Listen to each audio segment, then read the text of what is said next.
Olá, estamos de volta com mais um programa História Atual. Toda quarta-feira, às 18 horas, nós temos um encontro marcado. Eu, você e um fato histórico. E um fato que envolve a sociedade brasileira e mundial. E você sabe, o que você pede, o que você sugere, nós discutimos aqui. História, economia, política, meio ambiente e assuntos do seu interesse.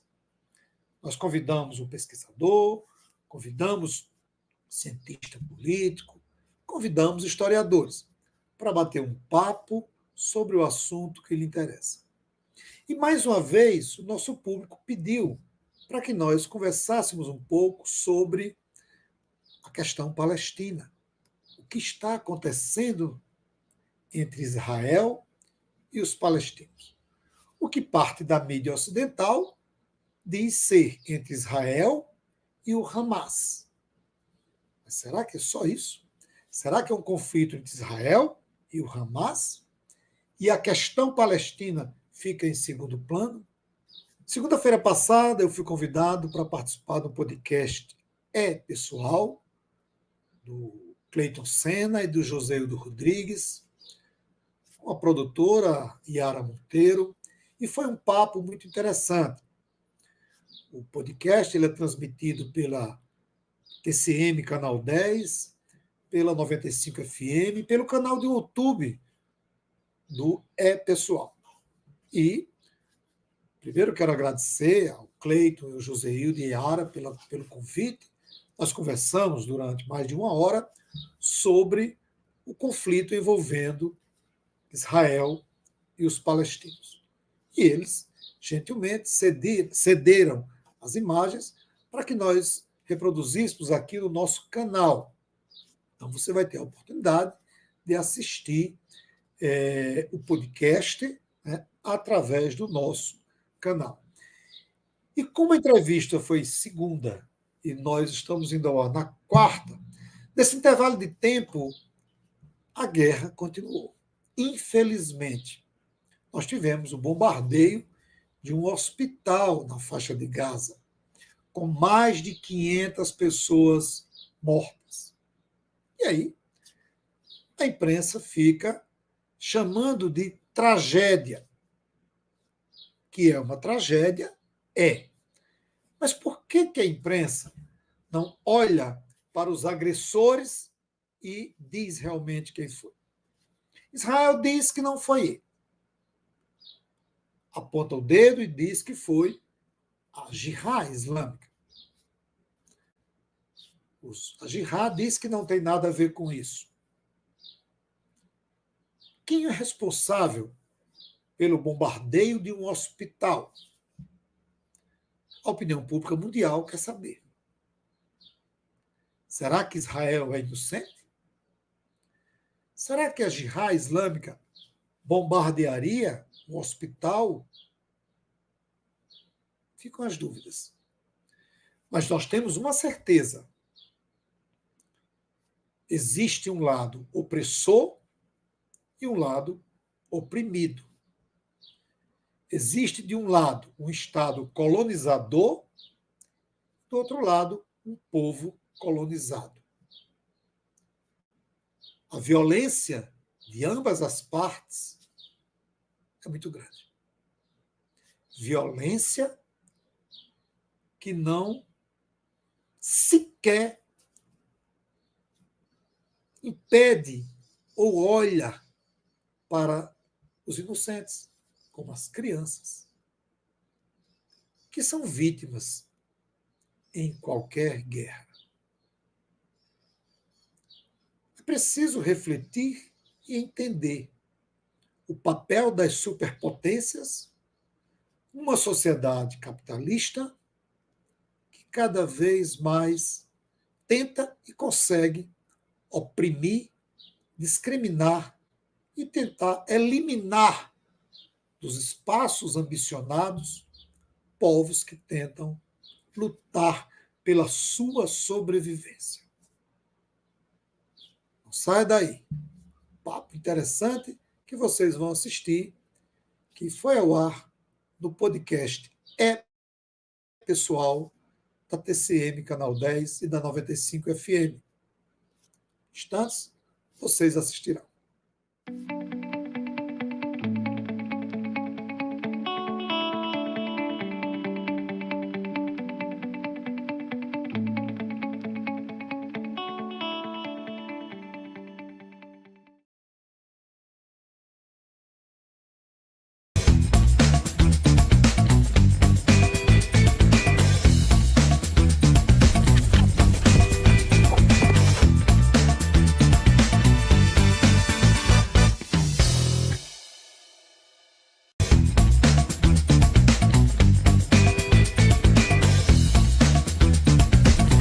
Estamos iniciando hoje mais um episódio do Pessoal, programa, podcast. Eu sou Cleiton Sena. E eu sou Joséildo Rodrigues. Chega pra cá. Isso. Vai começar uma boa história, viu? Nos acompanhe. Joséildo, hoje eu estou, talvez seja até o dia que eu esteja mais empolgado. Deu pra perceber. Você não tá nem só. Talvez eu seja o dia mais empolgado que eu esteja, Joséildo, porque o tema é muito atual, né?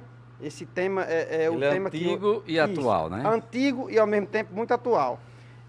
Se trata da questão da guerra, né? De Israel e Palestina. E, na verdade, é Israel contra o grupo Hamas, né? Então, a gente já vai pontuar isso aí. E o nosso convidado de hoje é um convidado que ele tem muita experiência, né? Já foi meu professor, não é isso? Há uns 5 anos atrás, né? Vamos dizer, para a gente não chegar tantos anos assim atrás, né? Sim. Então, foi professor, professor também da UERN, certo? Doutor em História. E ele é a pessoa certa para tirar muitas dúvidas hoje do nosso programa. Perfeito. E eu quero lhe dizer, Lemuel, que eu não passei, né, pelas suas aulas, eu acredito que eu não lembro. Até porque eu fiz essa trajetória que eu falei há pouco tempo. Mas você é muito conhecido. E eu sempre escutei o seu nome em várias ocasiões. Então, para mim é uma satisfação estar lhe conhecendo aqui pessoalmente e poder extrair de você, né, eu acho que a história em si, eu fiz geografia, né? Eu primeiro fiz geografia e depois eu me especializei em marketing. E muito bacana porque muitas cadeiras da geografia foi aproveitada no marketing. Aí é outra história. E aí eu sempre gostei muito de história, porque eu acho que se não fosse a história, como é que seríamos nós, né? Onde estaríamos? Eu acho que se a gente não tiver essa trajetória contada e escrita com responsabilidade, claro, nós não saberíamos, inclusive, sobre o assunto de hoje, não é verdade? Lemuel Rodrigues é professor da UERN, como já foi dito, doutor em História, é o presidente da SBEC, que é a Sociedade Brasileira de Estudo ao Cangaço, teve sua vida sempre ligada à história, né? Sua maior identificação veio com a cadeia pública, né? Que na época era a cadeia pública, hoje é o museu, não é isso, Lemuel? Não hoje, foi dentro, foi fora. Não é isso? É certo. Hoje o Museu Lauro da Escócia, né? Morava em frente, ali naquelas imediações, não é isso? Ali no centro, né? Passava parte do seu dia por lá. Procede essa história, mano? Procede. Eu fiz a introdução direitinho? Direitinho. Só fiquei atento para você não dizer que foi dentro da cadeia. Mas também tem umas passagens dentro da cadeia, né? Isso. Eu circulava muito bem dentro da cadeia. Você chegou a dar cigarro aos presidiários que ficavam por ali com as mãos lá de fora? Mais do que cigarro. Eu lembro disso aí, viu? Mais do que cigarro. E todo tipo de cigarro, né? Professor, conforme já falamos, né? Do tema do hoje, que é um tema bastante... É antigo e atual ao mesmo tempo, não é isso? Então, eu queria iniciar, professor, perguntando o seguinte. É uma dúvida que todos têm, né?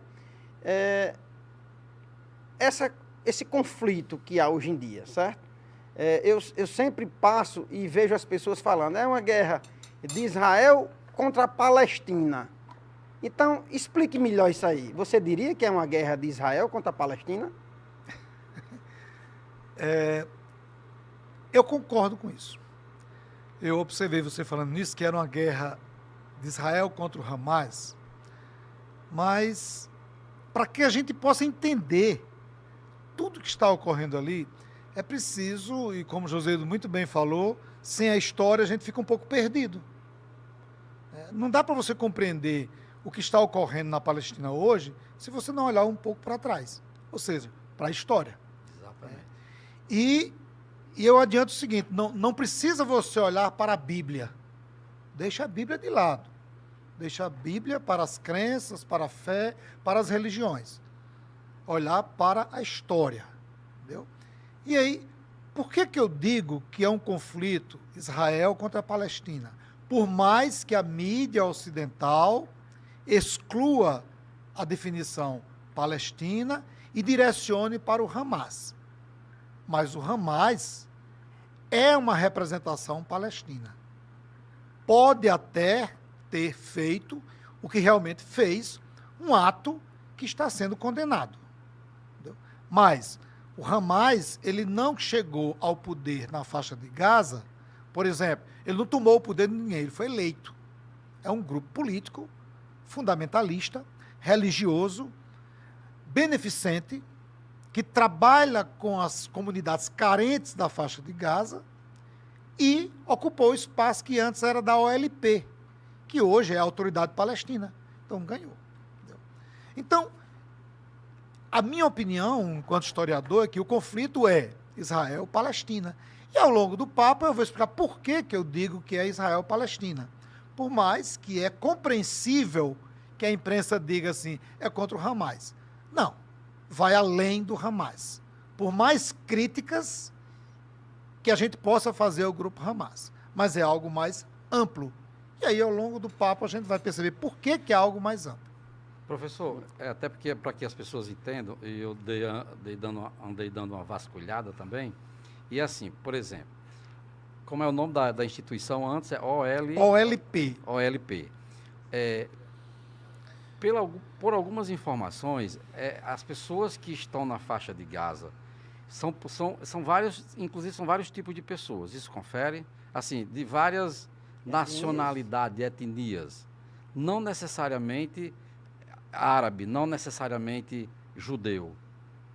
Porque, assim, o que se percebe, e isso, Cleiton vai muito mais direto nessa situação de um passado, e eu vou muito...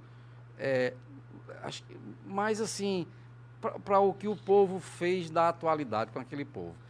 Eu acho, pelo que eu andei pesquisando, que os árabes botou aquele povo ali para exatamente ser tipo assim, no popular, ser o boi de piranha. Ele construía ali como se fosse um muro de proteção para qualquer coisa eles pudessem pegar aquele povo ali e fazer com que essas pessoas tomassem a frente a qualquer ideia que os árabes tivessem. Porque é o seguinte, quem é que patrocina oficialmente o Hamas? São os árabes. O Hamas já é muito rico. Assim, inclusive, ontem eu vi a entrevista que é uma entrevista antiga, inclusive, de um filho de um sheik que foi criado, interessante. O pai dele é um dos fundadores do Hamas, mas não queria que o filho se tornasse uma pessoa do Hamas, né? Porque a criança nasce e já é doutrinada, desde a hora que nasce, a odiar o povo de Israel, a odiar o israelense. Então, assim, é muito mais profunda a coisa, nessa visão, vamos dizer, macro, né? Até porque, assim, o Estado o Estado de Israel foi ali com aquela história da Inglaterra e tudo mais, ele foi oficialmente criado pela ONU em 1947, se não estou enganado, né? 47, 48. E o Hamas, ele só veio surgir em 1980 e alguma coisa, né? Assim? Então, querendo ou não, nós temos aí 40 anos de diferença. Onde é que estava esse povo e que ódio era esse que antes não tinha. Aí é onde entra o senhor, no caso. Porque vai falar assim, rapaz, mas as pessoas já existiam lá e com a formação desse Estado é onde veio a não aceitação. É como se eles tivessem chegado a dizer, não, agora é o Estado de Israel e quem tiver aqui que pegue sua mala e, como diz, fala mansa, arruma sua mala né? O que eu falei tem mais ou menos alguma coisa a ver dentro do processo de estudo histórico, professor? Eu estou viajando muito. Aqui pode ficar bem à vontade, viu? Não tem muito... A hora é agora. Os árabes, eles estão na Palestina há muito mais tempo do que os judeus. Os judeus foram expulsos da Palestina, veja só, em 70 depois de Cristo, ou seja, há 2000 anos atrás. Há 2000 anos atrás, quando o Império Romano dominou aquela região, ocorreu a diáspora judaica. Judeus, que à época eram hebreus. Isso. Hoje a denominação é judeus. Então, no ano 70 depois de Cristo, os hebreus se espalharam pelo mundo. Europa Oriental, Europa Ocidental, depois Estados Unidos, continente africano, etc, etc. Diáspora. Depois da diáspora judaica, os árabes ocuparam aquele território. Na região da Palestina, no final do século XIX, ali na Palestina, onde hoje está o conflito, vivia aproximadamente 400 mil árabes palestinos. E sabe quantos judeus? 10%. 10% da população da Palestina era judaica.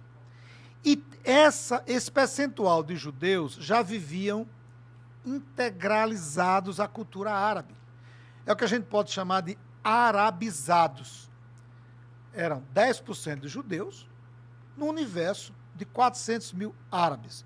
Conviviam pacificamente o islamismo e o judaísmo.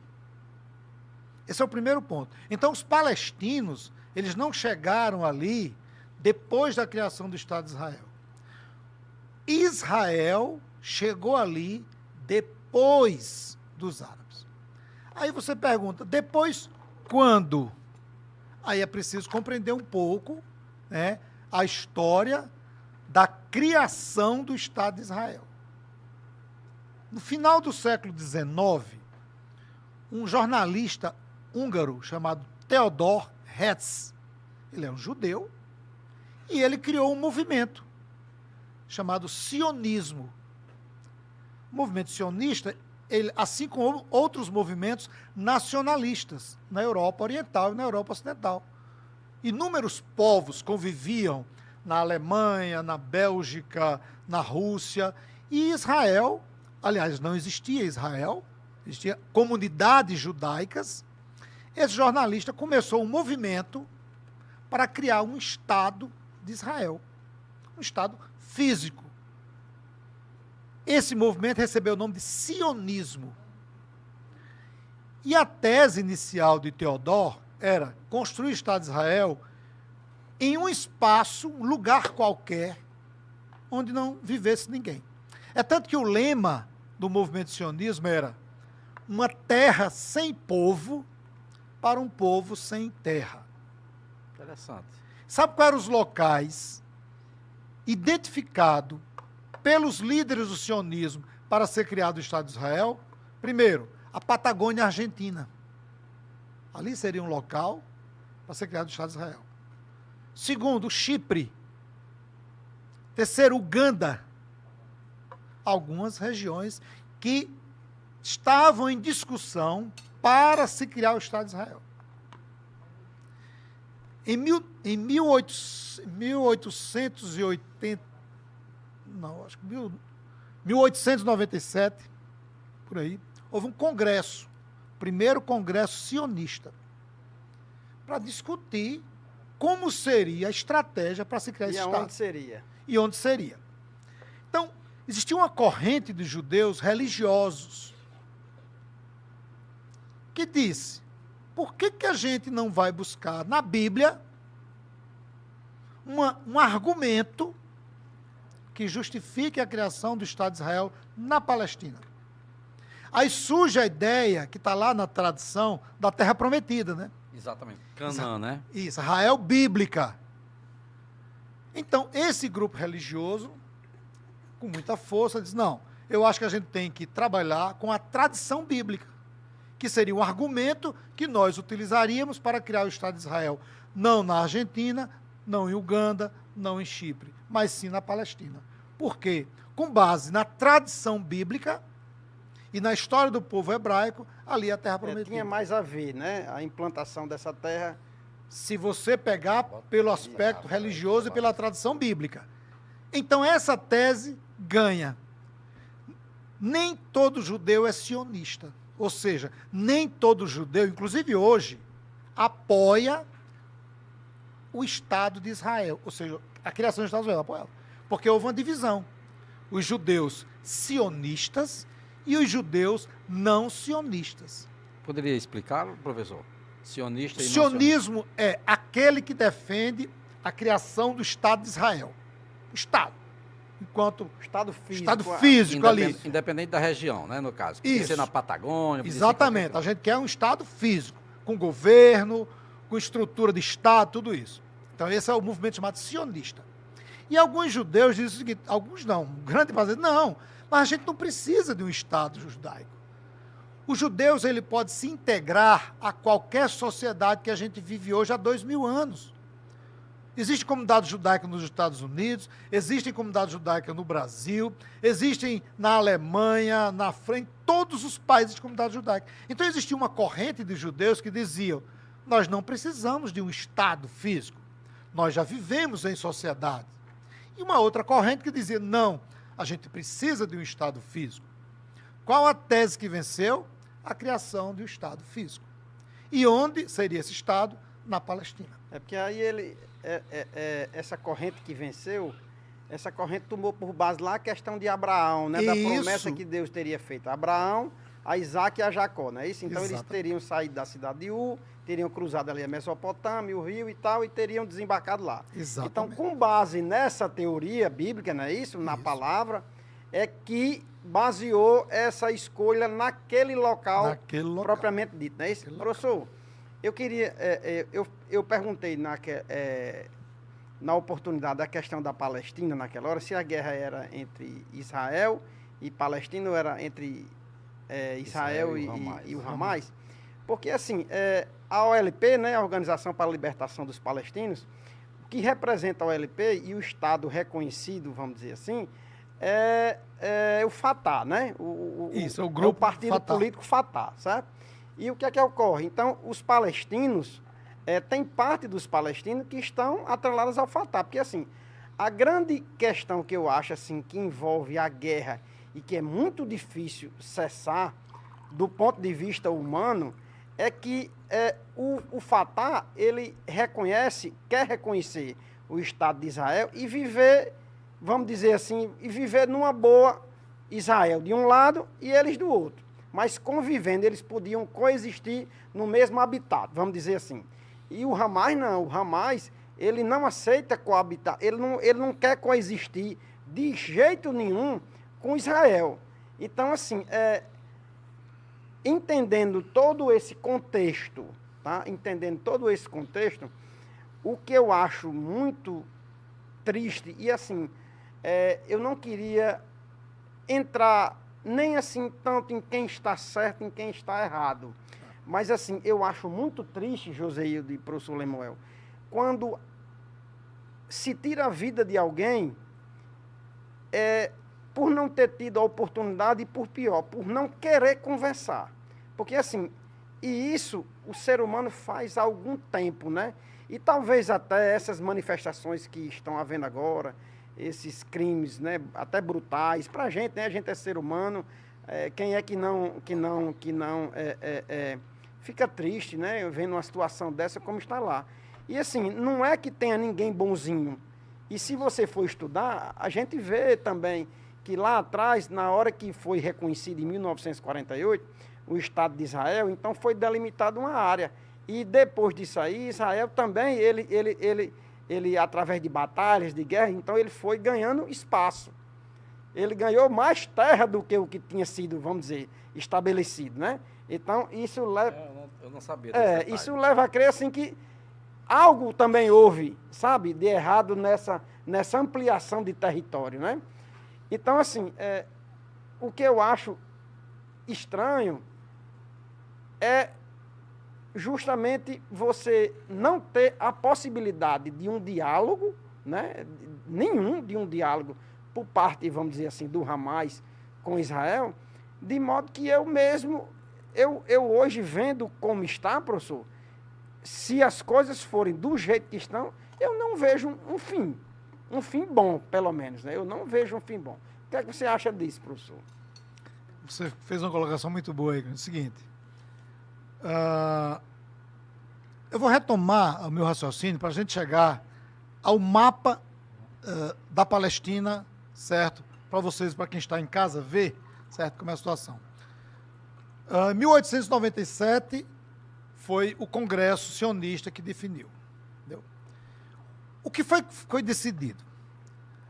Uma das famílias mais ricas dos judeus era a família Rothschild, Barão de Rothschild. Ele começou a doar dinheiro para comprar fazendas na Palestina, fazendas de árabes.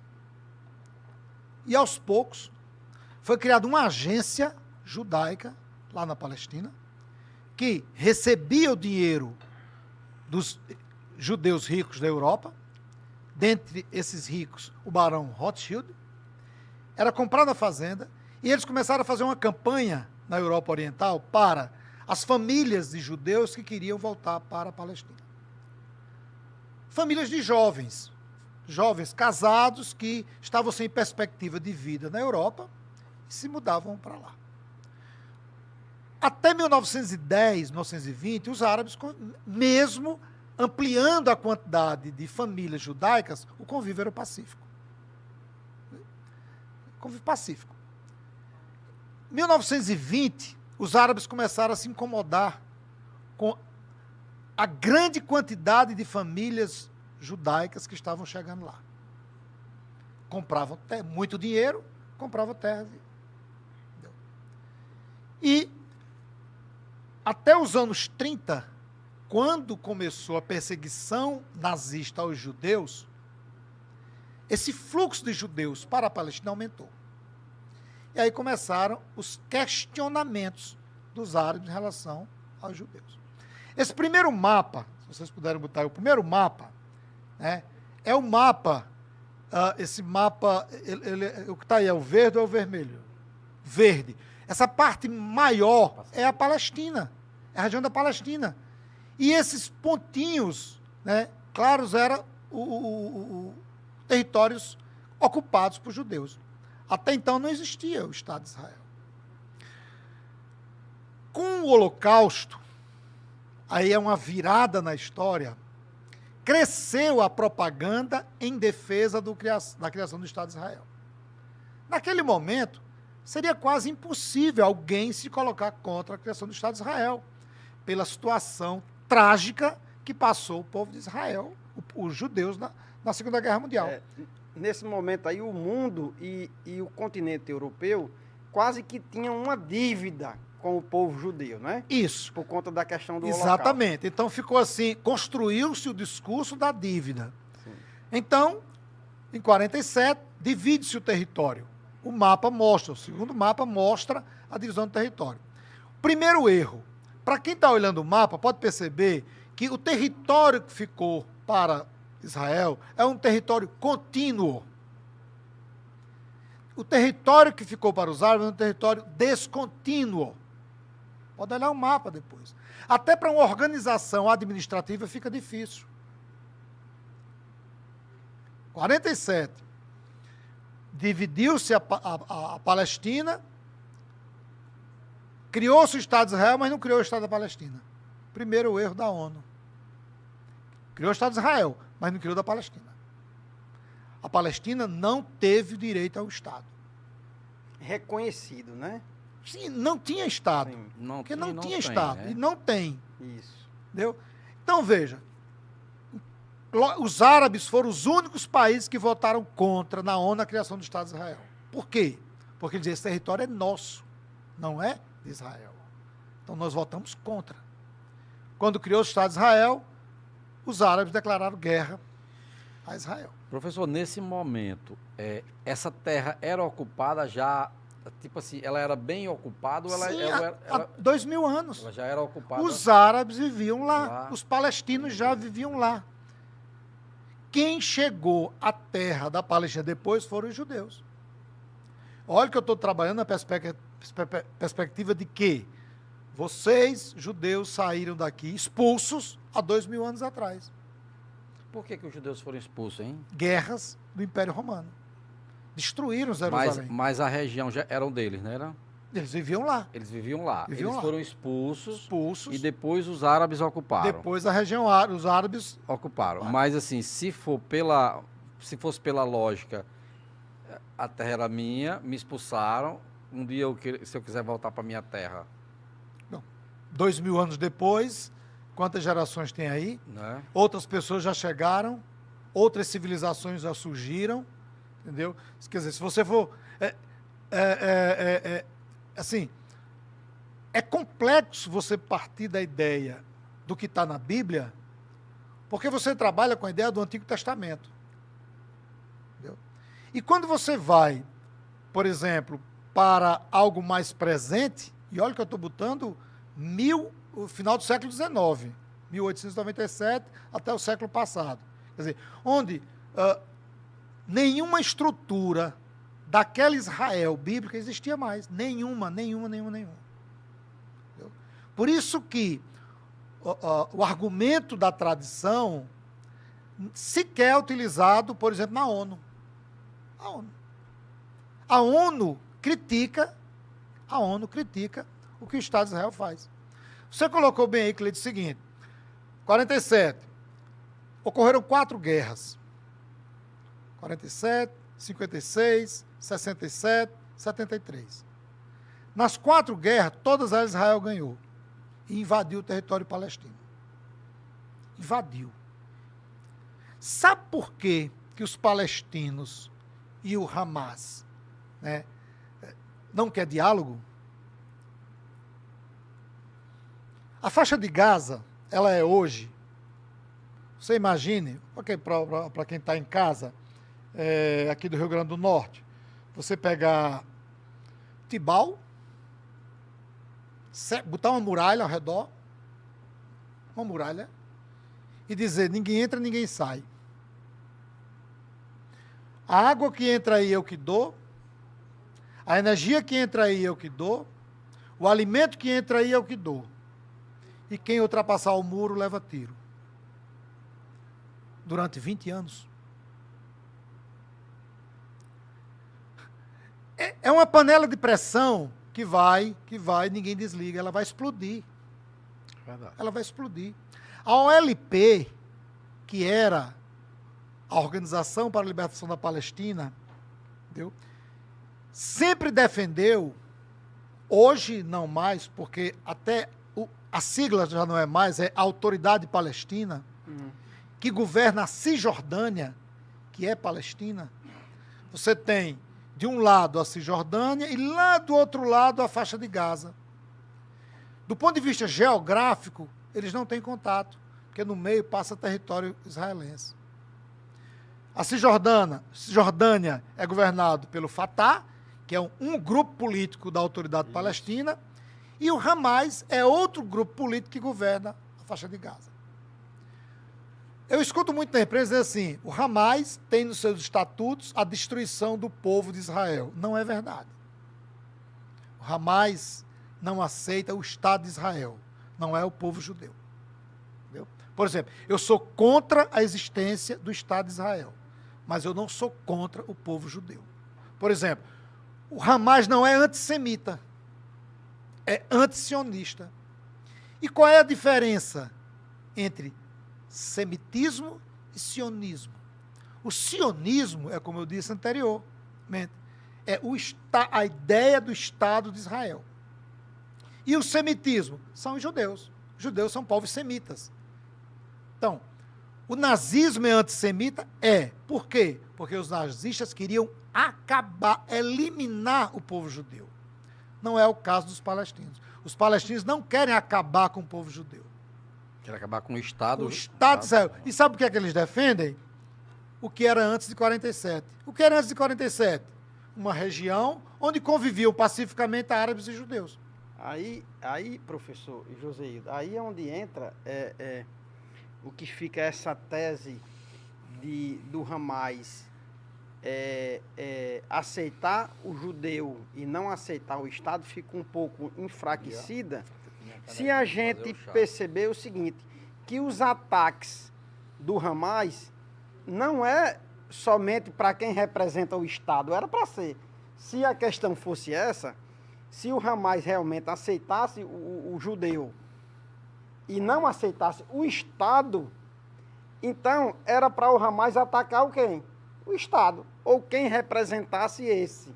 No entanto, o que a gente viu, que é o que o mundo está perplexo, é justamente os ataques. Porque, por exemplo, no primeiro dia que nós vimos, eram homens que vinham do céu, né, em parapentes, eram homens que vinham do céu e começaram a atirar em inocentes, em pessoas que estavam numa festa e tudo mais. E depois disso aí, quando alguns soldados de Israel começaram a chegar ali na terra, o que é que fizeram?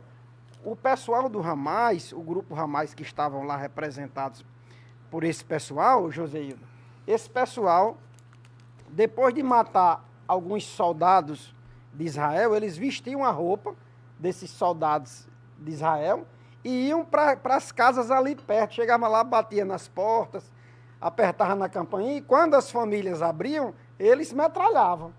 Então, assim, é isso que a gente tem que combater. Não se for realmente, se o Hamas tivesse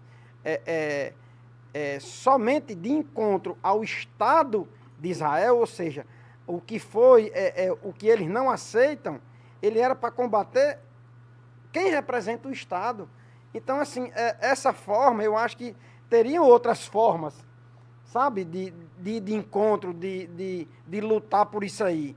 Eu acho que essa forma leva com que a opinião pública, em sua maioria, vamos dizer assim, a nível mundial, não fique ao lado. Porque, assim, barbáries, hoje em dia, eu percebo que não são aceitas. Barbáries. Existem outras formas de combater o mal. Eu sei que essa situação que você colocou, que o professor colocou, realmente deve ser muito angustiante. Você viver numa terra reduzida, né?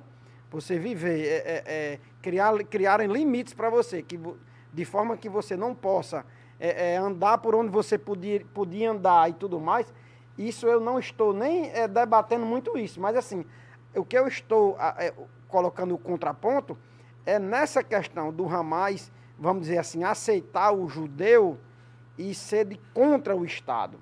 Então, assim, ele teria outras formas para demonstrar isso. Na verdade, eu nunca nem consegui entender por que ficou aquela tira lá da faixa de Gaza. Assim, uma coisa meio sem lógica, como você falou no início, numa distribuição governamental, vamos dizer, como é que você administra uma coisa que você tem que passar, né? Isso, claro, a gente está falando no estado junto, vamos dizer assim, não nessas como se você o Portugal dominou o Brasil, né? Portugal e etc. Mas uma região tão próxima e tão separada, né? E ao mesmo tempo 2 grupos políticos diferentes, com ideias diferentes. Agora, para que o pessoal entenda melhor, que inclusive eu acho que é o mais complexo do entendimento, termina sendo mais de uma forma macro, professor, mais religioso do que, vamos dizer assim, tecnicamente falando, fácil de se resolver, né? Criou o Estado e ali faça assim, faça assado e tal. Palestinos e judeus, eles têm o mesmo Deus? Para que o povo entenda que assim, tem duas pessoas brigando, aí é palestino e é judeu. Mas quando você vai pesquisar os palestinos, eles têm o mesmo Deus dos judeus? Uma boa pergunta. Antes de responder você, Gedel, eu quero colocar o seguinte: a sua observação foi brilhante, né? Se o meu inimigo não é o povo, e sim o Estado, por que eu não ataco, por exemplo, quem representa o Estado numa guerra é o Exército? Então por que eu não ataco os militares? Francesca Albanese, ela é da ONU. Ela é responsável por tudo que acontece na região da Palestina. Ela é a relatora. Ela deu entrevista, ela é italiana. Ela deu entrevista para a Folha de São Paulo, dia 15, ontem, né? E ela disse o seguinte: Israel e o Hamas podem ter muitas divergências, mas eles têm um ponto em comum. Quando eles atacam, eles não diferenciam civis de militares. Essa mesma crítica que você fez, que é uma crítica pertinente ao Hamas, a ONU faz a Israel. As mesmas ações contra civis que o Hamas faz, Israel faz. Entendeu? E quem está dizendo não é Lemuel, está na Folha de São Paulo, você que está em casa pode pesquisar. Entendeu? A entrevista da relatora. Então, são ações reprováveis. Agora, o que José colocou é interessante. Eu uso Deus para justificar os meus atos bons ou ruins. Exatamente. Os cristãos fizeram isso nas cruzadas. Vocês já leram sobre as cruzadas? Exatamente. Em nome de Deus. Não esqueça que eu sou seu aluno. Viu? Exatamente, Eu fui seu aluno. exatamente. Os cristãos fizeram isso nas cruzadas. Os portugueses fizeram isso aqui quando foi colonizar o Brasil. Verdade. O que os missionários cristãos católicos vieram fazer no Brasil? Se não massacrar as populações indígenas em nome de um Estado e de um Deus. Se abençoa e amaldiçoa em nome de Deus, né? Exatamente. Mas será que Deus determinou os povos que eles ajam em nome dele para matar, para tomar, para saquear, para escravizar? Eu acho que não. Alguém, e não importa qual etnia, E qual ideologia? qual ideologia, está usando o nome de Deus em vão. Sim. Bom, os palestinos são muçulmanos. Os judeus são judeus. Os palestinos seguem a religião islâmica e o seu profeta maior é Maomé. Os judeus não têm Profeta. aquele que ele espera. O Messias para os judeus ainda virá. O Messias ainda virá. Todos os profetas do Antigo Testamento são seguidos pelos judeus. Do Antigo Testamento. Chama Torá, né? É. Pentateuco. Né? São os Isso. 5. Os judeus, eles não se regem pelo Novo Testamento. Aí é um livro cristão. O Antigo Testamento, não. É um livro que remete à história hebraica. Por exemplo, talvez pouca gente saiba disso. Jesus não é reconhecido como profeta pelos judeus, mas é pelos palestinos. Pelos árabes. Jesus.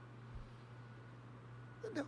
Moisés, Abraão, Jesus, todos esses que estão no Antigo Testamento, é valorizado, enaltecido, e os árabes agradecem essas pessoas, esses sujeitos históricos, esses profetas. Os judeus não. Os judeus, para eles, Jesus não tem nenhuma representatividade. Então, culturalmente, são povos diferentes, porém da mesma origem. A origem árabe, a origem é a mesma origem dos judeus. Agora, você bem colocou, né? Em nome de um Deus, eu digo de um Deus, porque, pelo que a gente vê nos povos, cada um tem o seu. Cada um tem o seu. Entendeu? E cada um usa devida ou indevidamente esse Deus. Isso. Professor Joséildo, Sim. é muito interessante. Irmão, Porque, deixa eu fazer assim, uma pergunta antes Pois de não, tudo. pois não. Esse fone de ouvido não está lhe incomodando, não. Rapaz, tá não. Isso aqui é um ponto... Mas deixa eu lhe dizer, Isso aqui- porque você está usando do lado errado. Meu irmão, bota. Meu irmão, é bota porque do não lado tinha dos- aqui o Cadê? do lado aqui. Cadê Mas o vamos do lá. outro? Cadê o do Vamos lá outro? que o telespectador está querendo agora... Agora nós vamos entrar num Rapaz, ponto você viu, muito importante. Você foi, viu? eu fui ajudar ele, você viu o que foi que ele fez? Ele deu uma cortada. cortada, vamos viu? entrar agora num ponto muito importante. José. Mas, rapaz, fiquei Professor, triste agora. a viu? capital, né, de Israel é reconhecidamente Tel Aviv, não é isso? Diplomática. Capital diplomática. Né? A reconhecida é Tel Aviv. Mas aí, meu irmão José, o que ocorre? Para vocês verem como isso é profundo. Lá na capital, vamos dizer assim, que na capital não oficial, que seria Jerusalém, então o que ocorre? Lá nós temos algumas religiões, né? Vamos lá, tem um ponto lá de Jerusalém, tá certo? Que fica ali pertinho do Muro das Lamentações. Ali a gente tem o Santo Sepulcro, é o local onde Jesus Cristo foi sepultado e onde ele foi, onde ele reviveu, né? Assim, após os 3 dias, certo? Ressuscitou. Então, veja só, esse ponto, ele para o cristão é um ponto importantíssimo, tá? Fica na cidade velha de Jerusalém, né? Então, já para os muçulmanos, ali vizinho a esse local, a gente tem a mesquita de Al-Aqsa, né? E o santuário do Domo da Rocha, que é aquele onde tem um domus dourado, né? Aí, vamos lá. Esse lugar que os muçulmanos creem justamente é ali onde Maomé, né, subiu aos céus. Exatamente. Então, vocês vejam que esse local, tá certo, para os muçulmanos, é o 3º local mais importante, né, assim, depois de Meca e Medina. Isso tudo vizinho, viu? Já para os judeus, sobre essa esplanada, sobre essa planície que tem lá, tá certo? Fica o Muro das Lamentações. O que é o Muro das Lamentações? É justamente o final, o que resta visivelmente do 2º templo de Salomão. Então vocês imaginem, tudo isso praticamente no mesmo espaço. Então nós abrigamos cristãos, muçulmanos e judeus. Agora, todos os 3 pontos, professor, são importantíssimos para as 3 religiões. E agora, o que fazer? A resposta é muito simples. O que fazer agora? Porque todo mundo fica brigando por Jerusalém, não é isso? E ali também, nesse ponto que é importante para os judeus, que é o Muro das Lamentações, é justamente onde fica aquele Monte Moriá. O Monte Moriá foi onde Abraão levou Isaac para sacrificar, que Deus pediu, né?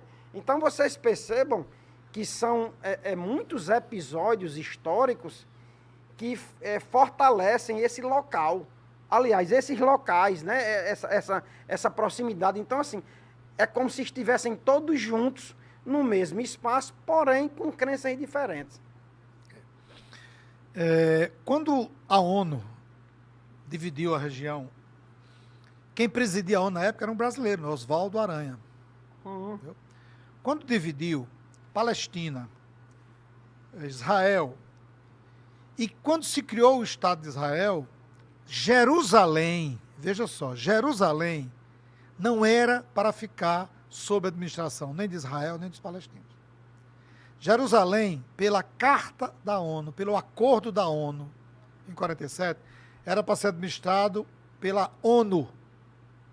Era um território como se fosse internacional. Ficaria mais interessante como se fosse o Vaticano. papado, o Vaticano, Isso, né, Vaticano. professor? Seria uma cidade independente. Exatamente para respeitar essas questões aí. Tem uma questão por trás de tudo isso que envolve o neopentecostalismo, que é perigosíssimo. Não são todos, mas existem algumas correntes neopentecostais, por exemplo, que apoiam Israel, né, que querem, inclusive, a destruição dessas áreas árabes para reconstruir o Templo de Salomão. E eles chamam isso de a redenção. O Salvador retornaria quando o novo templo de Salomão fosse reerguido nas ruínas do antigo templo. Mas aí imagina, você ia mexer aí num vespeiro, viu? É por isso que tem um vespeiro, Cleiton. É por isso que aquela região você tem que saber um pouco da história para você não opinar ou não tomar nenhuma decisão ou não fazer nenhum comentário sem medir as consequências do seu comentário. Você mexeria com cristãos e com os muçulmanos muçulmanos ao mesmo tempo. E judeus. Ao mesmo tempo. Quer dizer, o que é que o Estado de Israel está fazendo para garantir isso? Nada. Por quê? Porque Israel dominou Jerusalém completo. Os palestinos não podem entrar na parte oriental de Jerusalém. Olha, o que eu vou dizer aqui não é uma opinião apenas minha, mas eu estou reproduzindo o que a ONU diz. E aí alguém diz, e você tira de onde? Tudo que eu estou dizendo aqui tem fontes. É só pegar as cartas das Nações Unidas, é pegar a documentação da ONU que vocês vão ver isso. A ONU diz que Israel é um Estado colonizador. Alguém me perguntou essa semana, né? E não foi Yara. Não foi, já foi outra pessoa. Yara fez essa pergunta, mas eu não vou comprometer a produção do programa. Não foi Yara, não foi Yara. Entendeu? O Hamas é um grupo terrorista? Isso é a pergunta que mais se faz. Exatamente. Inclusive a mídia toda, né? A mídia ocidental toda. Quando você está vendo algumas reportagens e tudo mais, o grupo terrorista Hamas faz isso, faz aquilo. Isso. A produtora, eu dei uma resposta. A essa pessoa eu dei outra. Eu disse o seguinte: você já procura saber o que é que a ONU diz sobre terrorismo? Porque a ONU não vê o Hamas, não tem o Hamas como um grupo terrorista. Mas por quê? O maior desafio da ONU é definir o que é um grupo terrorista. Mas eu acho que não vi até a semana passada. Daqui para frente eu acho que ela vai ver. Não sei. Sabe por quê? Porque o Conselho de Segurança da ONU Pela forma tem foi países que praticam o chamado terrorismo de Estado. Entendeu? Aí a ONU vai definir o terrorismo como grupos ou atos de países também vão entrar como ação terrorista. Entendeu como é complexo? O Conselho de Sentença de Segurança da ONU, que está sendo presidido pelo Brasil agora em outubro, sabe que o Conselho, a presidência é rotativa. O Brasil não tem assento permanente. Mas, sendo um país com assento permanente ou não, periodicamente, esses países presidem o Conselho de Segurança. E agora, no mês de outubro, o Brasil, eu não sei se teve a sorte ou teve o azar, de presidir o Conselho de Sentença num momento desse, logo nessa situação. Então, o conceito de terrorismo para a ONU afeta interesses de países que praticam o terrorismo chamado de Estado. Ou seja, eu financio grupos, eu não apareço, mas eu financio grupos que praticam. Os Estados Unidos já fizeram terrorismo de Estado. A Inglaterra já fez. A União Soviética já fez. O Irã já fez. Então, veja como é complexo você definir terrorismo e grupos terroristas, quando no próprio Conselho de Sentença, um país vai olhar para o outro e vai dizer assim, peraí, você quer estabelecer esse conceito de terrorismo? Não, mas peraí. Agora, a proposta que foi votada hoje, não sei se teve alguma alteração, sobre o cessar-fogo, né? Eles divergiam, União Soviética e Estados Unidos, divergiam, por quê? Os Estados Unidos aceitavam a proposta soviética, desde que não tivesse crítica a Israel. A União Soviética aceitava a proposta, desde que tivesse crítica a Israel. Você vê que são detalhes que essas pessoas poderosas, aliás, que esses estados poderosos dizem, não, isso aí mexe comigo. Então, com quem eles estão menos preocupados? São com as famílias judias ou com famílias palestinas que estão morrendo. O Estado israelita, o Estado israelense é um Estado colonizador. E aí, só para concluir, é o seguinte, quando se tem um Estado repressor, opressor e um oprimido, o próprio direito internacional está lá na Carta das Nações Unidas. Todo e qualquer método é válido para lutar pela sua independência. Ou será que os Estados Unidos se tornaram independentes da Inglaterra enviando flores? Será que a Argélia se tornou independente da França enviando flores? Será que o Vietnã se tornou independente enviando flores? Os negros escravizados no Brasil, vamos para cá para o Brasil, ganharam a carta, né? Porque beijaram os pés de Isabel. Não foi Isabel, na sua infinita bondade, que aboliu a escravidão. Foi a luta dos negros escravizados, que mataram feitores, mataram senhores de engenho, mataram autoridades. Agora, por quê? porque você vive oprimido. Você vive oprimido. E uma das formas de quem vive oprimido é reagir com violência. Por quê? Tem um pensador martiniano, Frantz Fanon. Ele diz: o único diálogo que um opressor conhece é o da agressão. Professor, o que eu fico, viu, José? O que eu fico, assim, um pouco preocupado, eu acredito que também muita gente que está em casa deve ficar um pouco preocupado, é com essa relativização da questão, dessa definição do que é terrorismo. Porque, assim, eu fico um pouco preocupado porque, por exemplo, trazendo para o Brasil, tá?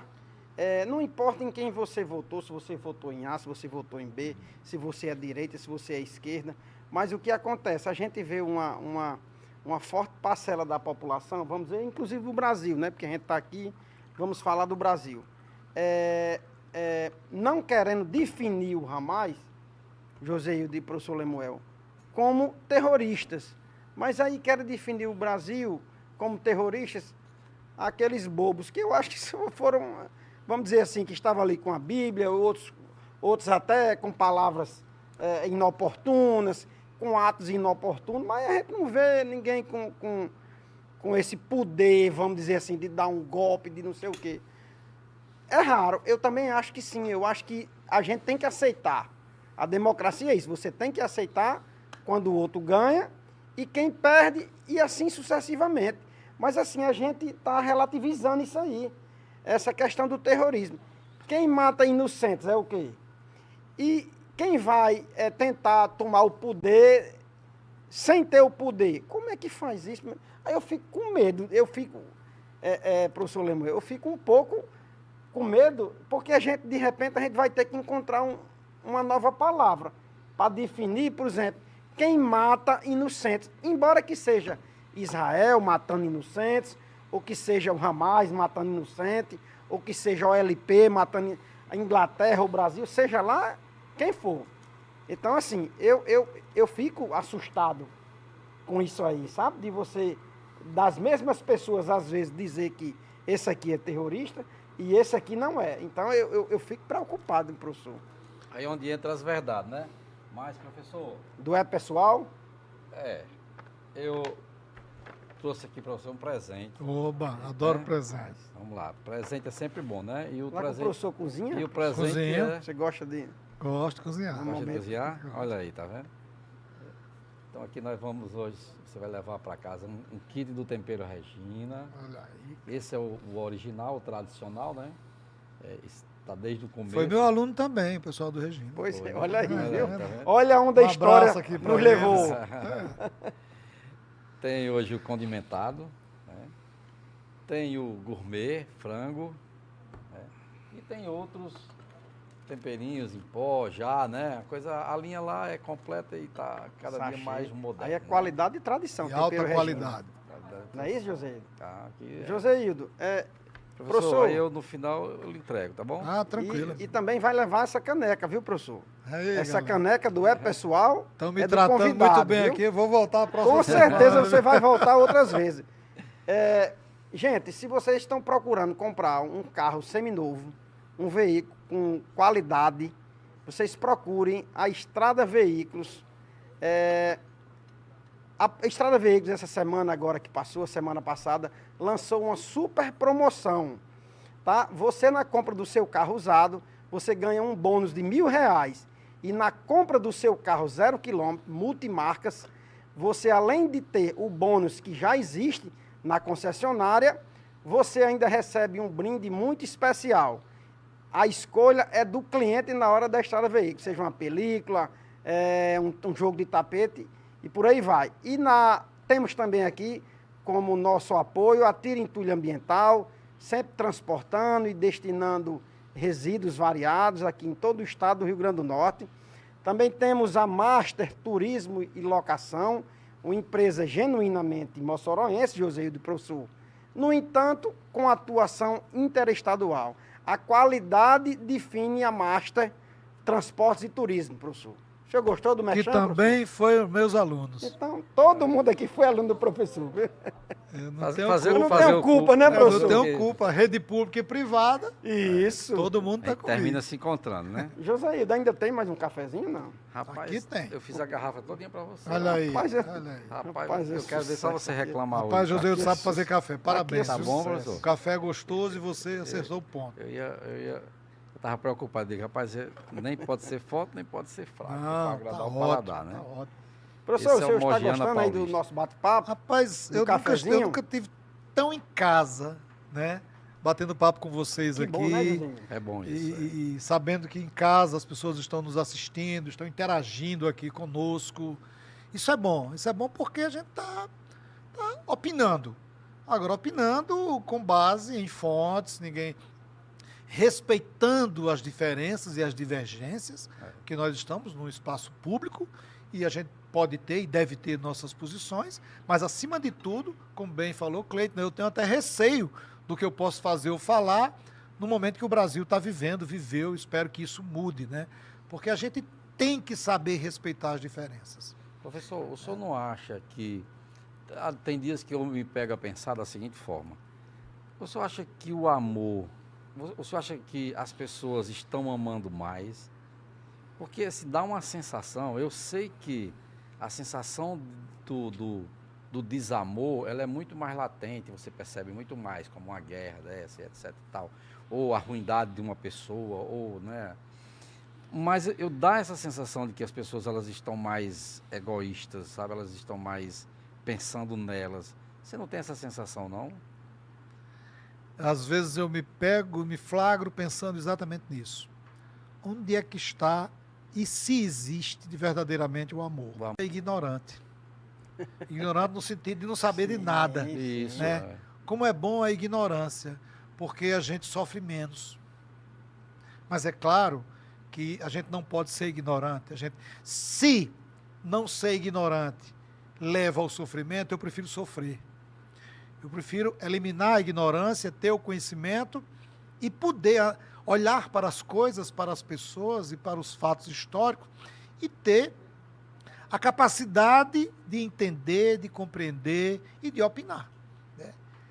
E uma vez ignorante, você reproduz a opinião dos outros. E quando a gente reproduz a opinião dos outros, você não está tendo autenticidade em você. Você está sendo apenas reproduzindo. Pode até ser alguma coisa boa. Reproduzir o que é bom. Mas o problema é que nem sempre você reproduz o que é bom. Tá aí as fake news, né? Exatamente. Quer dizer, as mentiras das redes sociais.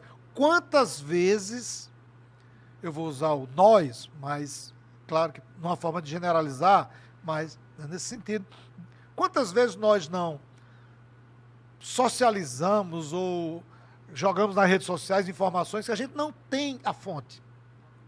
E a gente termina prejudicando alguém, prejudicando uma instituição, prejudicando o nosso trabalho, o trabalho de alguém. Então, e se trazer a preocupação com o amor, passa também pela minha responsabilidade de cidadão e cidadã. Né? Ser a favor de A, ter meu posicionamento político, ser filiado a um partido, tudo isso é nosso direito.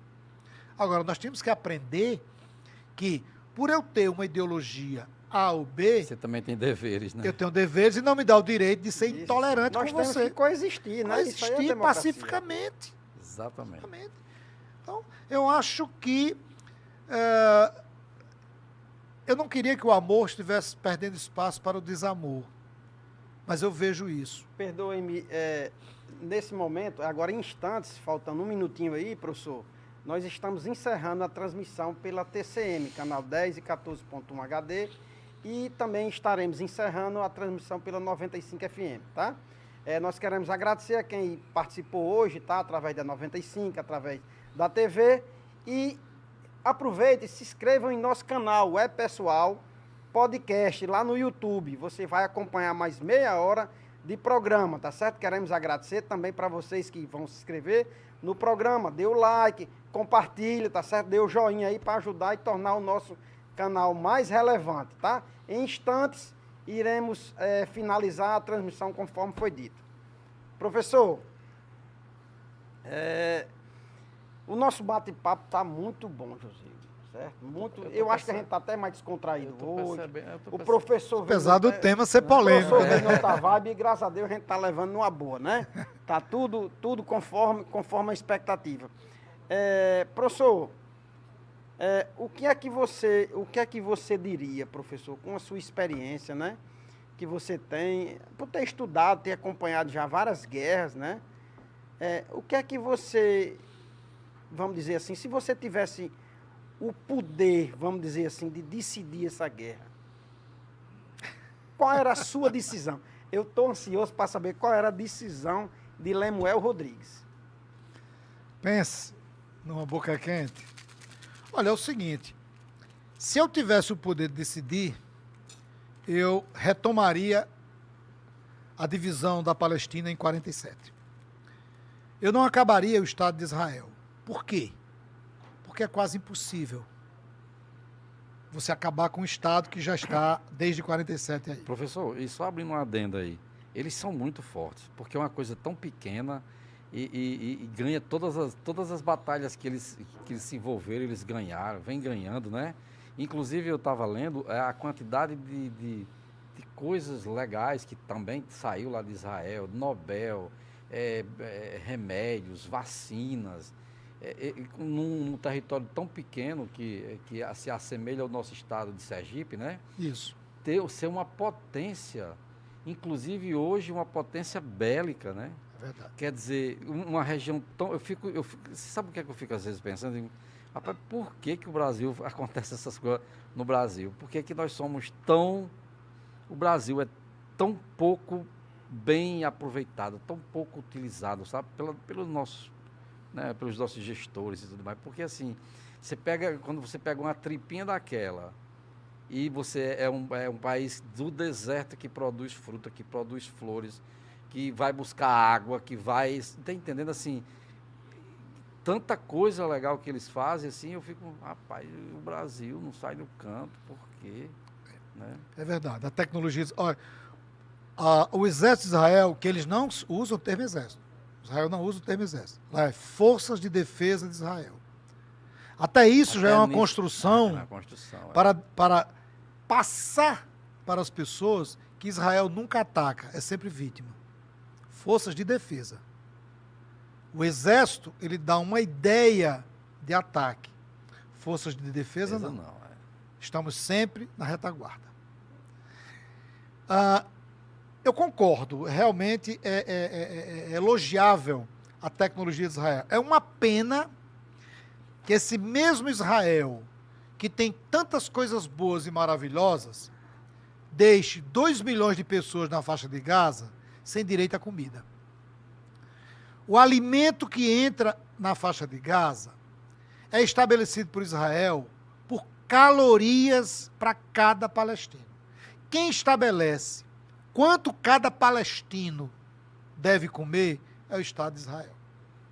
Então é uma contradição. Muito, né? Você vê de um lado um Estado desenvolvido, democrático até certo ponto, porque o atual primeiro-ministro ele deu um golpe no judiciário de Israel. Ele deu um golpe. Se assemelha ao que tentaram fazer no Brasil. E não conseguiram. Entendeu? Então, veja, você tem elogiável a política e a tecnologia israelense. Por sinal, quem treinou o Estado de Israel, o exército de Israel, foi a Tchecoslováquia, quando fazia parte da União Soviética. E depois, quem assumiu o treinamento do exército israelense foram os Estados Unidos. Só tem um país ali na região que bate de frente com Israel em termos de força bélica, é o Irã. É o Irã. Aí o temor de uma possível entrada do Irã. O temor dos Estados Unidos do Irã entrar. Quer dizer, então, além do conflito com a Palestina, ainda tem os países ao redor, tanto do ponto de vista geográfico, como os países Estados Unidos, China, União Soviética, preocupados. Porque o envolvimento da Líbia, do Líbano, do Irã, inevitavelmente os Estados Unidos entram. Professor, isso aí seria uma das possibilidades, vamos dizer, que fez com que o Hamas também, nesse momento, né? Porque, assim, ao longo dos tempos agora, Israel assinou vários acordos, né? Com países ali vizinhos, né? Países que não eram aliados, ou não eram tão aliados, né? E de um tempo para cá, eles vêm conseguindo esses aliados, né? Será que isso também desencadeou essa iniciativa do Hamas nesse momento? Você fez uma excelente observação. Israel, tendo os Estados Unidos como, eu não diria mentor, mas articulador, estava negociando acordos de paz com a Arábia Saudita, com Emirados Árabes, com Omã, acordos diplomáticos. Só que o que estava por trás desses acordos? Se esses acordos tivessem sido assinados, a questão palestina fatalmente ficaria colocada de lado. Em segundo plano. Ou seja, a questão palestina deixaria de ser um problema para Israel e para as potências árabes. Aí, caminho aberto para Israel fazer aquilo que sempre pretendeu: subjugar os palestinos, como já faz. O Hamas sabia exatamente o que poderia acontecer. O Hamas, ele tinha plena convicção da represália que teria. Você atacar Israel, você ataca com um revólver e recebe um míssil. Você ataca com uma baladeira e recebe um fuzil R-15. É desproporcional às forças. O Hamas tinha plena convicção disso. Só que o Hamas, agora isso é uma leitura que eu faço, eu não posso comprovar. É uma leitura pessoal. É uma leitura pelas leituras, pelas fontes, pelas avaliações que a gente vê dos comentaristas internacionais, de outras experiências da guerra em 73, do Acordo de Oslo em 93, né? Pela experiência que eu tenho acompanhando essa questão. Então, o que o Hamas queria, na minha entendimento? Bom, primeiro é generalizar a rebelião na Palestina. Começa pela faixa de Gaza, depois Cisjordânia, né? O Hezbollah entra, aí você vai... Ele começa a ampliar, né? Isso, entendeu? O segundo, na hora que o Hezbollah entrar, a guerra se internacionaliza. Porque não é mais Israel, Palestina, não é mais Hamas. uma guerra em um país. Em um país. Já envolve outros. Uma região. Então, essa ideia da internacionalização, eu acredito que passava pela cabeça do Hamas. Uma outra possibilidade é provocar uma mobilização direta ou indireta do Irã. O Irã não precisaria entrar na guerra, mas só o Irã ameaçar já movimentaria Dizer de que lado a opinião está, né? pública internacional. E o Irã já fez. Interessante. Ou seja, o Hamas já conseguiu, atacou, mobilizou, o Hezbollah já está trocando farpas com Israel, Irã e Estados Unidos já estão trocando farpas. Será que é muita imprudência minha dizer que existe a possibilidade, sei lá, de um início de uma terceira guerra? Olha, eu acho que não, porque é o seguinte, eu tenho 9 ogivas nucleares, você tem 9. Se eu disser, olha, eu tenho arma nuclear, às vezes eu também tenho. Nós vamos destruir o mundo? Vamos nos destruir? Eu sei que você tem os seus bunkers, eu também tenho. Um presidente norte-americano não morreria numa guerra nuclear. Aliás, eu acredito que nenhum presidente de república, Nenhum. porque teria suas proteções. Inclusive, eu até brinquei essa semana, José, professor, que eu disse o seguinte: você sabe em que situação não haveriam guerras? Se fosse brigar os presidentes. Eram para ir quem decide as guerras, os presidentes, primeiros ministros, generais, eram para ter um acordo mundial para dizer, olha, tem que ir na frente. Isso. Eu vou dizer a você que não existiria guerra. Acabar. Agora, o que é que acontece? Quem decide fica no ar-condicionado. Ar-condicionado. E os outros, o povo é quem vai para a guerra. Então, isso facilita demais. Mas, professor, Perguntar se o professor pois aceita não. chá também? Não. Não, né? Ele não aceita não, mas eu aceito. Mas Você ele perguntou a mim, Olha, Porque você eu tá quero tão chá. igual que você quer chá. Não, eu quero a chá. quarta situação, Eu quero tudo, Chá de a rapaz. quarta situação, o Hamas parece que também conseguiu. Estava encaminhando um acordo. Israel, Emirados Árabes, parou. Esse acordo parou. Foi suspenso.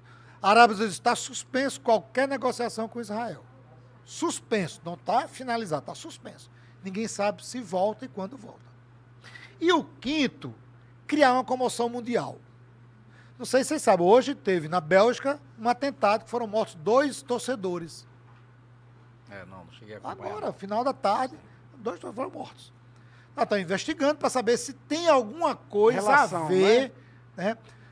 Na Alemanha, não sei se vocês viram essa semana, algumas residências já foram colocadas a estrela de Davi, que é uma referência ao Holocausto. Lembrem-se dos livros de história que durante o nazismo identificava casas, os comércios dos judeus com a estrela de Davi, para que aqueles que não eram judeus não comprar naquela casa.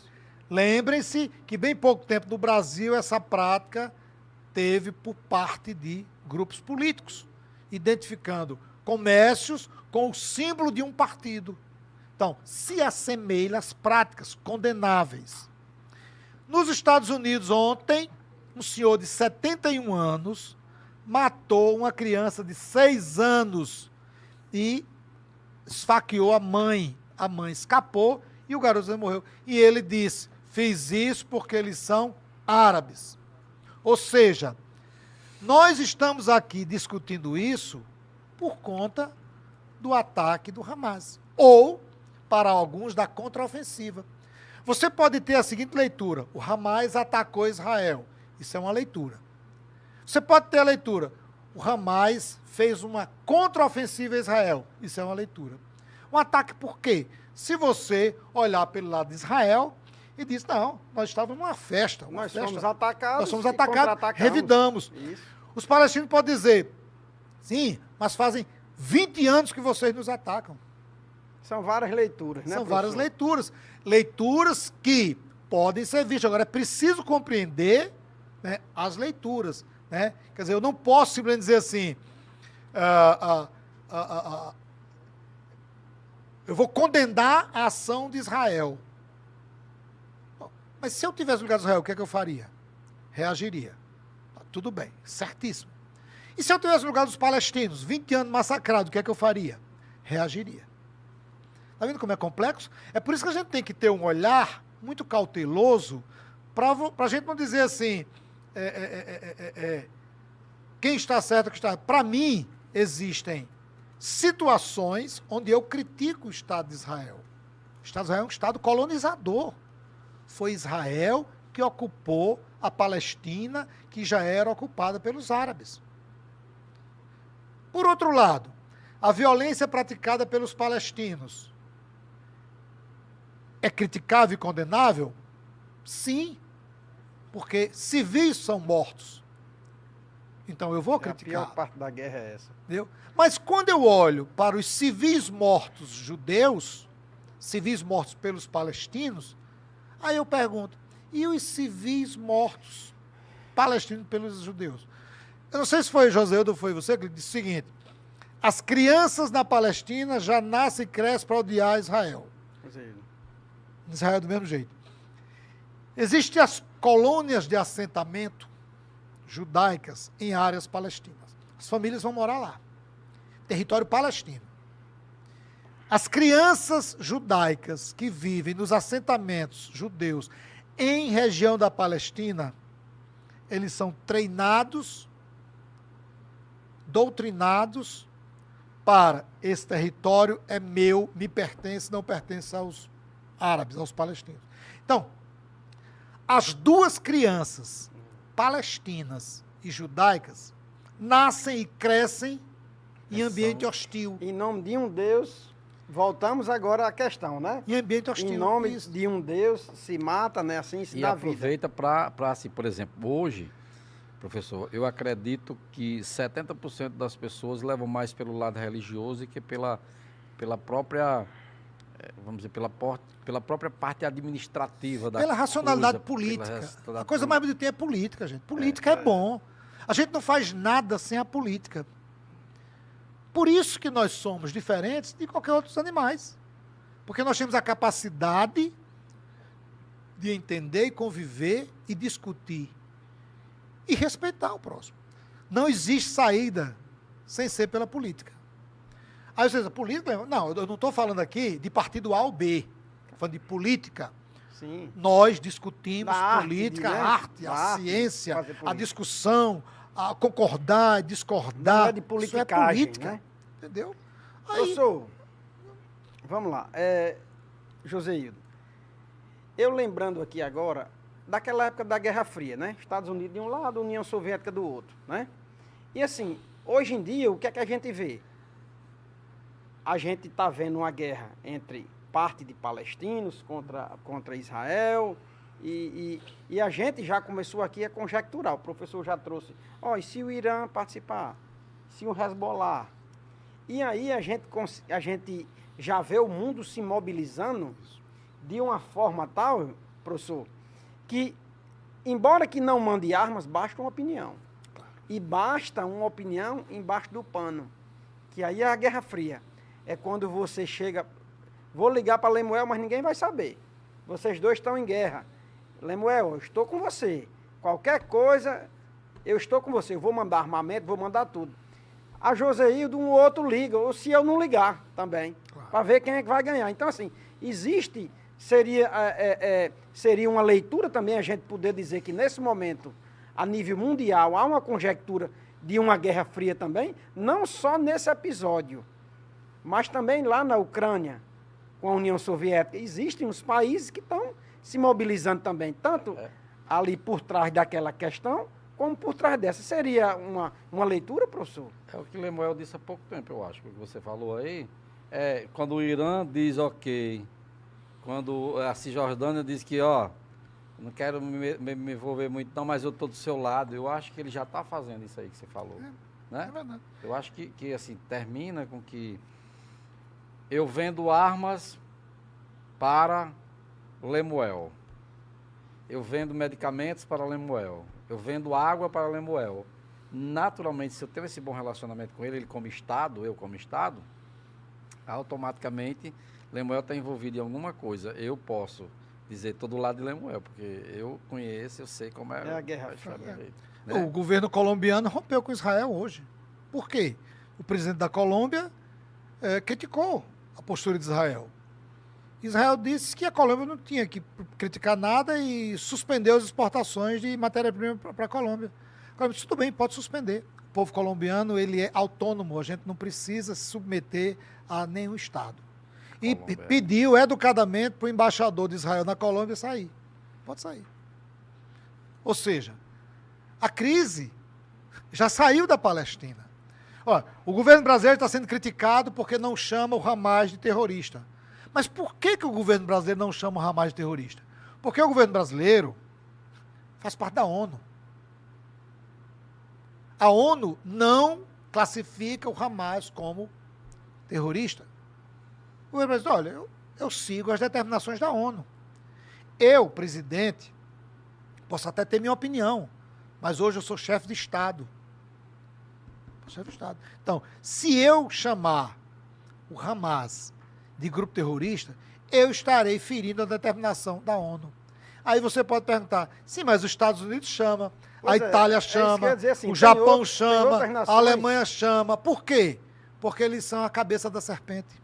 Porque assim, tem outras nações que também fazem parte da ONU, no entanto, fazem essa leitura, né? Isso. Eles dão a sua opinião. E não é só opinião. Eles são pró-Israel, pró-colonialismo. Inglaterra, Reino Unido, Japão, Alemanha, Estados Unidos, são alguns países que eu chamo de cabeça da serpente do colonialismo mundial. Independente do que a ONU disser, esses países dizem, eu sou mais forte do que a ONU. A ONU hoje, com todo o respeito que eu tenho à ONU, é uma instituição que perdeu muito da força que tinha há 30 anos atrás, no auge da Guerra Fria, Estados Unidos e União Soviética. Quando você fala de Guerra Fria hoje, eu me lembrei aqui, qual é o país hoje que pode bater de frente com os Estados Unidos? É a China. É a China.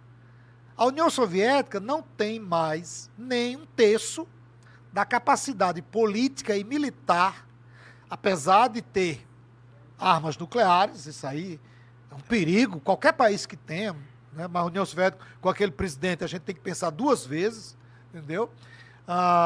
Mas, se você disser assim, quais são as duas potências hoje que podem tocar fogo nesse planeta?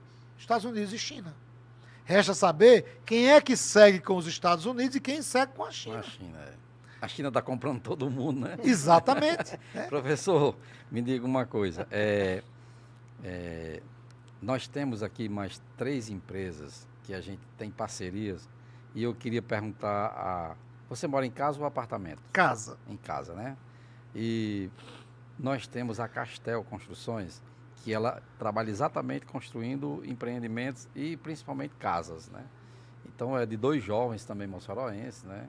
E o primor que eles têm ao fazer essa construção é muito interessante, porque eles não só primam pela qualidade, mas ele desenha a casa e o projeto que você imagina. Castel Construções. Também temos o nosso amigo Michelson, né? Meu aluno. Não, olha aí. Não tem, parece que só eu. Só você mesmo. Será que só eu? Será que eu não fui, hein? Alguém perdeu alguma coisa, Alguém né? perdeu alguma coisa.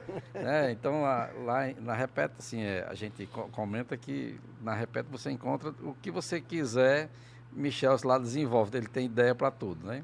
Nós temos Edmilson Serigrafia também, né? Que é também... Se ele não foi seu aluno, não, mas os filhos dele devem ter sido, né? Vizinho Dom Bosco, né? Vizinho Dom Bosco. Né? Edmilson não foi, não. Aí vocês já estão É verdade. Aonde você puxar aqui, tem aluno. Mas Edmilson não foi, mas os filhos dele Lemuel. foram. Né? E Edmilson é aquela figura assim, exemplar e também o que ele faz lá de camisa, tem todo um portfólio de material de sinalização, né? E temos também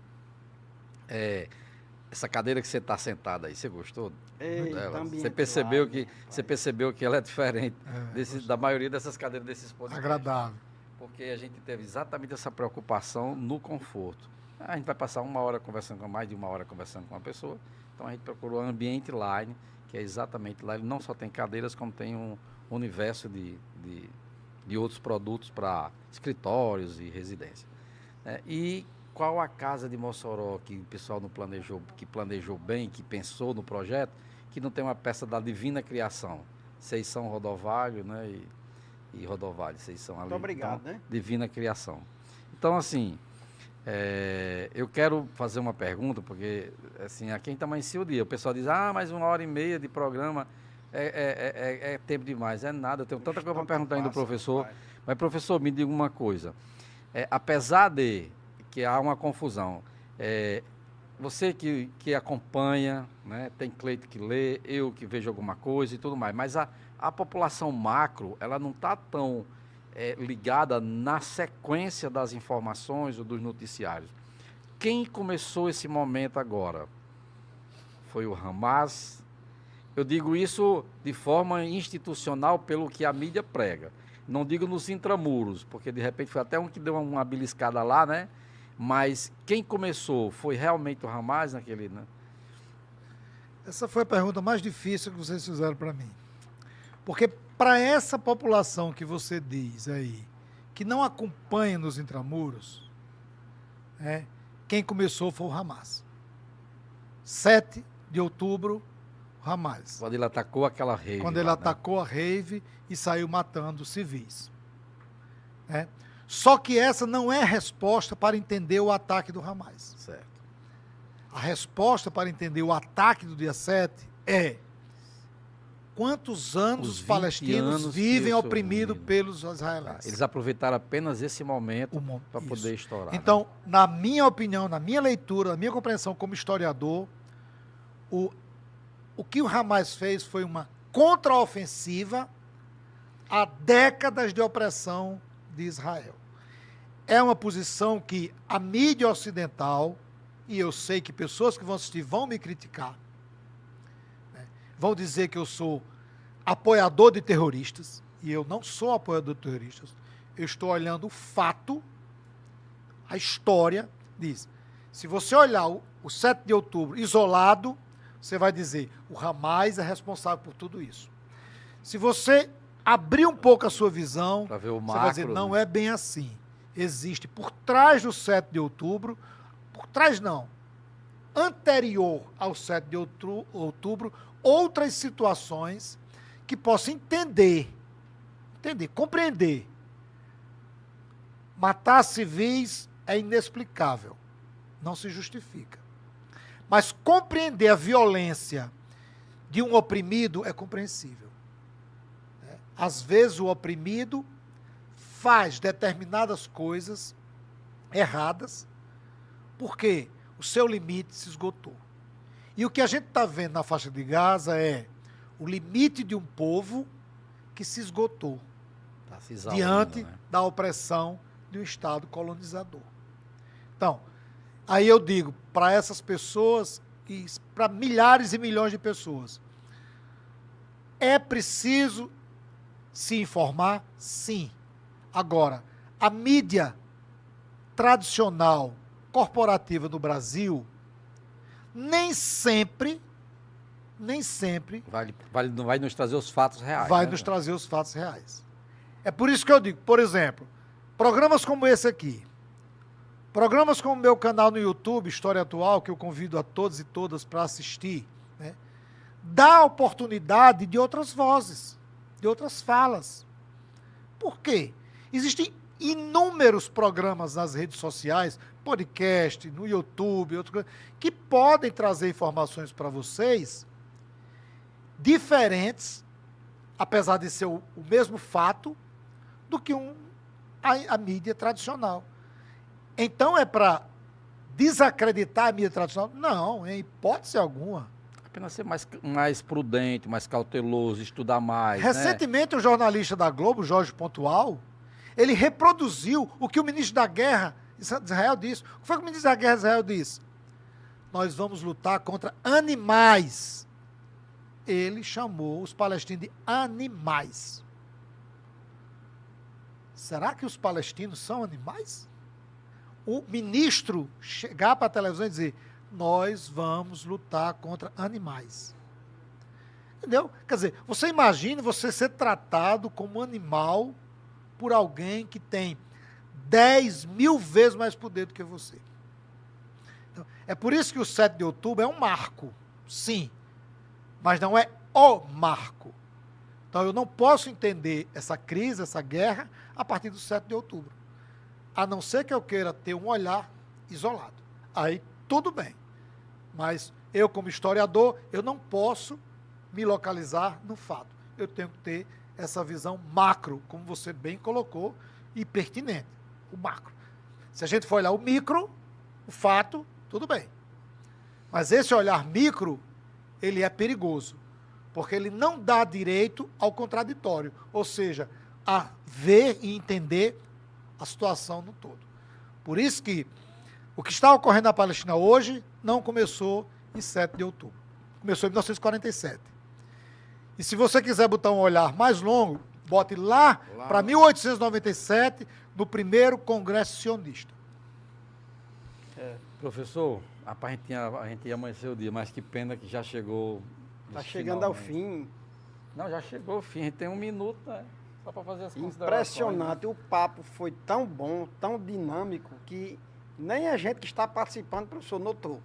Mas já estamos quase com 1h30. Falta algo em torno de 60 segundos só para a gente terminar o nosso programa. Então, eu queria agradecer, professor, o nosso chamado, você ter aceitado o nosso chamado, ter vindo aqui bater esse papo conosco, né? Tomar esse cafezinho. Tomou o chá também, professor? Não, só o café. Foi só o café, né? A outra coisa eu tomo depois. Tá certo.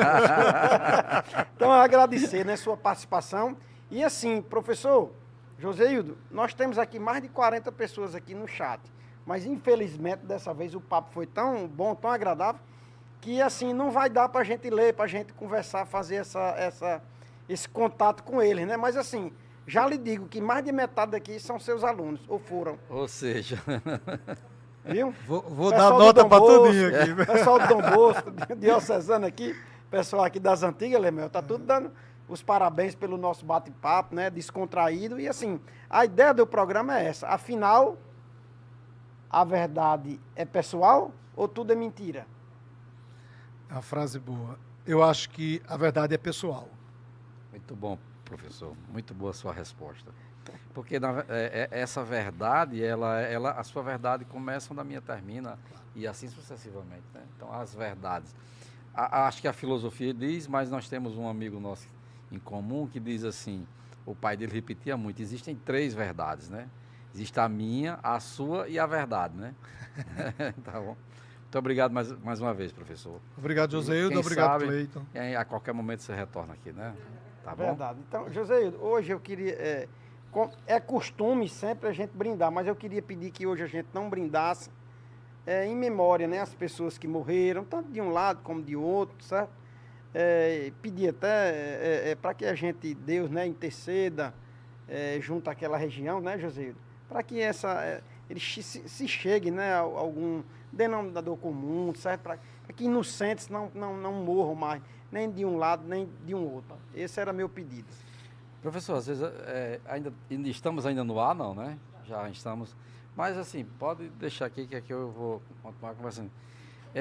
Às vezes a gente tem um grupo de estudo que a gente costuma 2 dias na semana ler a Bíblia e vamos dizer assim, passear sobre esse assunto, né? Sem ideologias, mas trazendo isso para a vida real. E às vezes eu fico pensando assim, tem um amigo nosso que ele é mais ortodoxo, né? Frequenta, Mário, e eu digo assim, Mário, eu fico procurando Deus dessas questões. Porque assim, entenda, que culpa tenho eu do mundo ser assim? Mas eu estou inserido nele, porque a partir do momento que uma criança dessa nasce lá em Israel, ela já é doutrinada, como no Japão, que há 70 anos atrás foi doutrinada a pensar diferente, a mudar de vida, né? a você ser próspero. Então, assim, termina com que nós somos muito massa de manobra. Eu digo nós, a maioria, porque assim, a minha ideia ou a sua ideia, de repente ela pode conquistar criar um movimento e conquistar uma parcela daquele movimento e acreditar que aquilo é verdade, né? Então, assim, é muito... E ele diz assim, não, eu digo, porque assim, eu fico procurando, isso eu estou falando do lado religioso, né? Do lado da religião. Que, assim, o Estado da Palestina, como, por exemplo, tá os judeus ocupando uma região, a região lá que tem esse conflito que a gente falou, mas o judeu não é aquele que ainda não aceitou Jesus como seu salvador, não é? Não é verdade? Assim, falando da religião, nós não estamos mais no ar, estamos no ar, já encerrou, né? Aqui é só um papo mesmo. Tá. Sim, já está no ar? Eu digo assim, porque assim, o judeu em si, o judeu ortodoxo, ele ainda vive do Torá, né? Então ele está lá até Moisés, por aí, né? Assim, o muçulmano é que respeita Jesus, né? Que você falou. Jesus é um dos 5 profetas muçulmanos. Jesus é o 4º, que para ele chama-se Issa, em árabe. O 5º é Maomé. Sim, Isso é como se Jesus preparasse a vinda de Maomé. Quem é que só tem Maomé como... Não, os muçulmanos. Maomé é o ápice. Agora, eles reconhecem os que vieram, que antecederam. Antecederam a vinda. E quem é que não reconhece nenhum? Os judeus não reconhecem Jesus como Messias. Mas reconhece Maomé, reconhece os outros, o judeu não? Não. Ele só tem Jesus, Alá, ele só tem Alá, Deus, né? Alá, Deus, e para os judeus, Deus. Para nós cristãos, Deus. Porque Deus é a denominação geral. Sim. Deus. Deus. Agora, Deus para os muçulmanos é Alá, como Jeová é para a gente. Sim. Jeová. Né? Então, para mas os eles cristãos... não têm, por exemplo, eles não têm, para o judeu é Alá e Alá. Não, para os judeus não existe um Alá. Os judeus ainda estão esperando o seu Messias. Eu sei, mas se quer dizer que ele não tem nenhum Deus, o judeu? Ou ele tem o Deus? Não, o todo? Deus. Ele tem o Deus, Deus. mas não veio o Messias ainda, né? É, Assim, eles não reconhecem Jesus como Messias. tá. Já o outro tem Deus, reconhece Alá e reconhece os Os 5 demais profetas. como profetas. Como profeta. Tendo Maomé Como o cristianismo reconhece os profetas. Elias, aquele pessoal todo reconhece. Certo. Professor, Então, o Estado hoje de Israel, os judeus que vivem lá, a maior parte dele ainda está aguardando o Messias. Todos os judeus Todos os religiosos Os ortodoxos. não veem Jesus como Messias. Tá. Os cristãos veem. Jesus era judeu. Jesus é um marco na ruptura do judaísmo. Jesus é um judeu. Jesus não criou o cristianismo. Quem criou o cristianismo foram os que vieram depois de Jesus. Porque Jesus era judeu. Jesus criticou, questionou os setores mais conservadores do judaísmo. O grande feito de Jesus, um dos que ele fez inúmeros. A gente passa aqui 3 dias falando das coisas boas que Jesus fez. Entendeu? Uma das coisas boas que Jesus fez, primeiro, foi não distinguir ninguém. Jesus não distinguia mulher, homem, negro, preferência sexual, nada disso. Jesus era um homem, uma liderança que respeitava todos e todas do jeito que tivesse. Você podia estar doente fisicamente, podia ter uma lepra, podia ser um ladrão, podia ser um negro, podia ser uma mulher, para Jesus não tinha diferença. Mas para os setores conservadores do judaísmo, como hoje, para os setores conservadores do cristianismo, há o preconceito. Há o preconceito. Dentro do cristianismo, aqui no Brasil, há o preconceito contra pessoas que têm comunidade LGBTQI+. Pronto. Pessoas que são gays, pessoas que são lésbicas, trans. Perguntaram uma vez, né? Eu vi isso numa entrevista, se Jesus estivesse hoje aqui, qual era a posição dele contra os trans? Nenhuma. Porque ele viveu a época dele, já existia isso, ele não se posicionou contra ninguém. Jesus não tinha preconceito. O padre Fábio de Mello deu essa resposta. Não tinha preconceito. Jesus era um homem desprovido de preconceito. E isso era ruim para os setores conservadores do judaísmo. O que os setores conservadores queriam? Que qualquer um e qualquer uma seguisse as regras do judaísmo, que é a visão conservadora. É como hoje, aqueles líderes cristãos, seja um pastor ou um padre, que tem uma visão mais progressista, é atacado pelos setores mais conservadores. Por que o Papa Francisco sofre tantos ataques? Porque o Papa Francisco tem uma postura mais progressista. E dentro da Igreja Cristã Católica, existem os setores mais conservadores e os setores mais liberais. Isso faz parte de toda instituição. Interessante. A paz aqui ainda amanhece o dia mesmo, viu? Professor, o papo é tão bom, né? Eu quero pedir que o professor faça suas considerações finais. Não, Mas só a ainda está filmando? Menino, desse tempo todo. Por favor, professor, só estamos no YouTube. Não, mas foi bom. Inclusive eu perguntei. Não, eu achava que tinha encerrado. Não, eu digo assim, até porque tem assunto aqui que talvez não fosse necessário ir ao ar. Né? Não, mas foi bom aí. Foi bom? Né? Não, eu quero agradecer, uma felicidade estar aqui, o convite de Cleito e conhecer Joseildo aí, o papo muito bom. Apesar do assunto ser polêmico, ser um assunto triste, porque falar de guerra não é bom, eu queria falar de paz aqui, né, do amor, né? Mas eu saio daqui super feliz, né? E a forma que vocês interagem, o final do nosso papo, que foi algo improvisado, mas foi uma coisa que, tanto o seu comentário, sua pergunta, como minha resposta, não fugiu nada, não teve nenhum problema, sabe? É assim, porque eu achava de verdade que já tinha sido encerrado, pelo próprio tempo, né? E aí, por isso que eu fiquei até mais à vontade para fazer as perguntas. Pronto, mas foi tranquilo. ótimo. Muito obrigado. Até mais, Valeu. pessoal. Tchau. Vocês que estão em casa, muito obrigado.